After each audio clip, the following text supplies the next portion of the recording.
Il n'y aura plus d'embauche à la Ville de Québec d'ici la fin de l'année.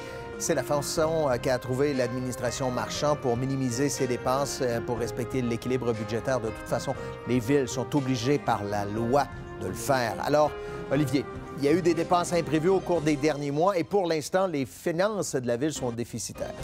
Oui, donc un déficit de 5 800 000 en date du 31 août. La mise à jour est déposée en ce moment même au conseil municipal. Je vous dirais qu'il faut quand même se méfier d'état financier intérimaire. Ça peut bouger dans une année à la Ville. C'est pour ça qu'il y a des fonds d'urgence, des fonds de prévoyance pour pallier ces mouvements-là. Et ce qu'on nous dit, c'est que cette année, éliminer les déchets a coûté plus cher, entre autres en raison d'arrêts imprévus à l'incinérateur. Il a fallu détourner des matières résiduelles vers des sites d'enfouissement et ça a coûté plus cher. Alors, on va puiser dans un fonds de prévoyance. Cela dit, le maire ajoute aussi un gel d'embauche, vous l'avez dit, pour tous les services, sauf les pompiers, les policiers, pas d'embauche jusqu'au 31 décembre prochain. Alors, est-ce que c'est dire que ça coince un peu là, en vue du budget municipal qui sera déposé en décembre? La réponse du maire. La situation de la Ville, elle est sous contrôle. Tout est en bonne posture pour la fin de l'année. Il n'y a pas du tout péril en la demeure, mais on pose les bons gestes pour s'assurer que, comme on l'a fait par les années passées, on arrive même avec un excédent, comme vous avez pu le constater dans les dernières années. On vient d'entendre le maire qui dit « c'est sous contrôle », mais l'opposition dit « les finances de la Ville se fragilisent actuellement ».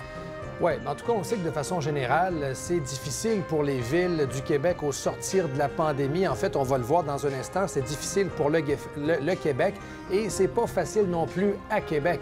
Alors, ce gel d'embauche-là devrait permettre, Bruno, d'aller chercher un 5 à 10 millions d'économies additionnelles. On verra dans le budget. Ces dernières années, la Ville a réussi à maintenir des taxes assez basses, parmi les plus basses des grandes villes du Québec. La dette baisse aussi. Est-ce que ce sera le cas tantôt? L'opposition pense qu'il y a de moins en moins de marge de manœuvre et qu'on devrait même couper des postes. Réaction.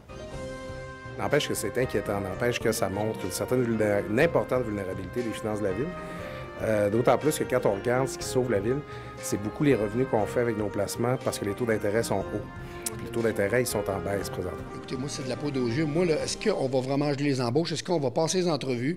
On va engager ces gens-là?